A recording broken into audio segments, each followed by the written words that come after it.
सुप्रभात प्रिय विद्यार्थियों, आप सब कैसे हो। उम्मीद करती हूँ कि आप सब स्वस्थ होंगे और आपके स्वास्थ्य की मंगल कामना मैं ईश्वर से करती हूँ। प्यारे बच्चों, आज हम इस कक्षा में हिंदी व्याकरण विषय शब्द निर्माण उपसर्ग एवं प्रत्यय के भाग 1 उपसर्ग को करेंगे। आइए उपसर्ग को समझते हैं। उपसर्ग दो शब्दों के योग से बना है। उप जमा सर्ग। उप का अर्थ समीप और सर्ग का अर्थ है सृजित करना, सुंदर बनाना। साधारण शब्दों में इसका अर्थ है किसी शब्द के समीप आकर नया शब्द बनाना।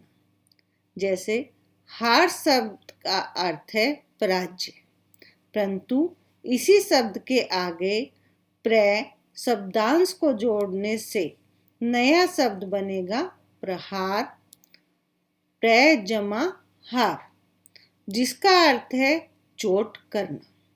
इसी प्रकार आ जोड़ने से आहार, आ जमा हार, उसका अर्थ है भोजन। सम जोड़ने से संहार, जिसका अर्थ है विनाश, तथा वि जोड़ने से विहार, विहार का अर्थ है घूमना इत्यादि शब्द बन जाएंगे। उपर्युक्त उदाहरणों में आपने देखा प्रय, आ, सम और वि का अलग से कोई अर्थ नहीं है, परंतु हार शब्द के आगे जुड़ने से उसके अर्थ में इन्होंने परिवर्तन कर दिया। इसका अर्थ हुआ कि ये सभी शब्दांश हैं और इन्हीं को उपसर्ग कहते हैं। आइए अब आगे कुछ उपसर्ग, उनके अर्थ और उदाहरण देखें। उपसर्ग जैसे नि उपसर्ग, अर्थ है अच्छी तरह। उदाहरण क्या होंगे, नए शब्द क्या बनेंगे, निवेदन, नियम, निवारण। अब दूसरा प्रय, आगे या अधिक अर्थ है प्रबल, प्रयत्न, प्रचार, इनमें क्या है प्रय उपसर्ग लगा है। सह का अर्थ होता है साथ, जैसे सहपाठी, सहकारिता, सहमति। अब प्रति उपसर्ग को देखें। प्रति का अर्थ है हर एक, सामने, जैसे प्रत्येक, प्रति उपसर्ग लगा के कुल शब्द में प्रतिकूल, प्रतिदिन, प्रतिकार। अब अगले उपसर्ग को देखते हैं सम उपसर्ग। उसका अर्थ है अच्छा या पूर्ण, जैसे सम्मान, नया शब्द बना, समकोण, समकालीन। अब अंतिम उपसर्ग स्व, अपना, इसका अर्थ है अपना, स्वदेश, स्वार्थ, स्वराज। आइए अब हिंदी के उपसर्ग को देखें। उपसर्ग जैसे हिंदी का अधः, इसका अर्थ है आधा, जैसे अधजला, अधपका, अधमरा। अनुपसर्ग का अर्थ रहित, जैसे नया शब्द बना अनपढ़, अनमोल, अनबन। भर उपसर्ग का अर्थ है पूरा, भरसक, भरपाई, भरपूर। ये इसके भर उपसर्ग से सब नए शब्द बने। उन उपसर्ग का अर्थ है कम, जैसे नए शब्द बनेंगे 19, 49, 39। कु उपसर्ग से अर्थ बनता है बुराई के लिए, और नया शब्द जैसे देखें कु उपसर्ग से कुपात्र, कुकर्म, कुख्यात। ठीक है बच्चों, समझ में आ रहा है आपको।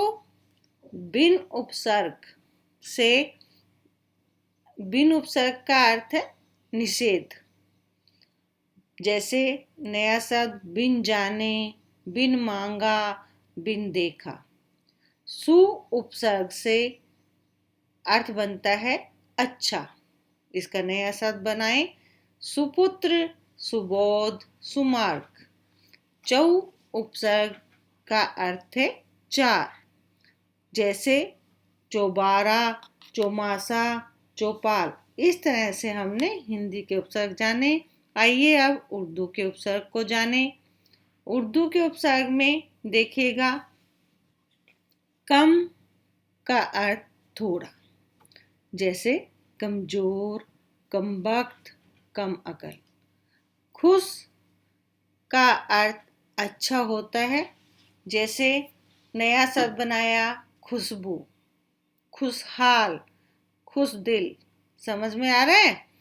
अब ना उपसर्ग को देखें। ना किस रूप में अर्थ देंगे इसका?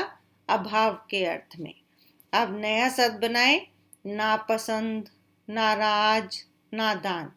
इनमें आप क्या देख रहे हो कि उपसर्ग के साथ हम शब्द लगाते हैं और उस शब्द का कोई ना कोई अर्थ होता है और उपसर्ग लगाकर अर्थ में परिवर्तन हो जाता है। अब अगले उपसर्ग की ओर चले। अब बद उपसर्ग का अर्थ होता है बुरा, बदकिस्मत, बदचलन, बदबू। बे उपसर्ग रहित अर्थ में है। अब नया शब्द बनेगा बेसमझ, बेचैन, बेरहम, बेईमान। ला उपसर्ग रहित अर्थ के लिए अब नया शब्द बनाते हैं लाजवाब, लावारिस, लापरवाह। हम उपसर्ग का अर्थ है साथ, जैसे हमदर्द, हम उम्र, हम शकल। ये इसके हम उपसर्ग से नए शब्द बने। अब आगे देखें बे उपसर्ग। बे का अर्थ है के साथ, जैसे बखूबी, बदौलत, बखुशी। ये क्या है? सब नए शब्द बने बे उपसर्ग से। अब अंतिम उर्दू का उपसर्ग देखें। सर उपसर्ग का अर्थ है मुख्य, सरपंच, सरजोर, सरताज। ये थे उर्दू के उपसर्ग। अब देखते हैं अंग्रेजी के कुछ उपसर्ग। आइए सबसे पहले देखें हेड उपसर्ग। हेड का अर्थ है मुख्य, जैसे नया शब्द बनाए headmaster, head clerk, head constable. अब सब उपसर्ग का अर्थ है उप, सब इंस्पेक्टर, सब रजिस्ट्रार, सब जज। ये सब उपसर्ग से नए शब्द बने। डिप्टी उपसर्ग का अर्थ है उप, जैसे नया शब्द बने deputy collector, deputy collector, deputy commissioner, deputy SP. समझ में आया? ये है हमारे अंग्रेजी के उपसर्ग। आइए आगे और अंग्रेजी के उपसर्ग देखें। वाइस। वाइस का भी अर्थ क्या है? उप के लिए। उप का मतलब बहुत अच्छी जो पदवी होती है उसके लिए। वाइस प्रिंसिपल, जैसे vice chairman, vice chancellor. Chief. Chief का अर्थ है मुख्य, chief minister, chief secretary, chief justice. Half. Half का क्या अर्थ होता है? आधा। हाफ से अब नए शब्द बनाए half plate, half shirt, half time. आइए अब आगे देखते हैं उपसर्ग की तरह प्रयुक्त होने वाले संस्कृत के अव्यय। अब संस्कृत के कुछ अव्यय जो उपसर्ग की तरह प्रयुक्त होते हैं, आइए देखें कौन कौन से हैं वो।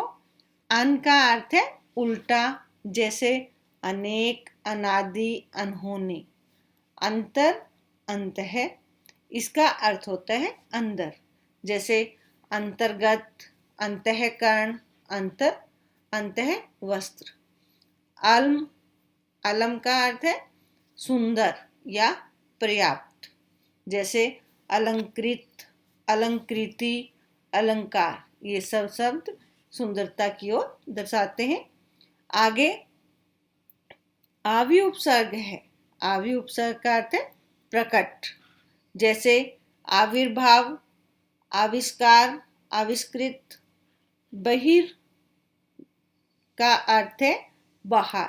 बहिर उपसर्ग का क्या अर्थ है? बाहर, बहिर्मुख, बहिर्गमन, बहिष्कार।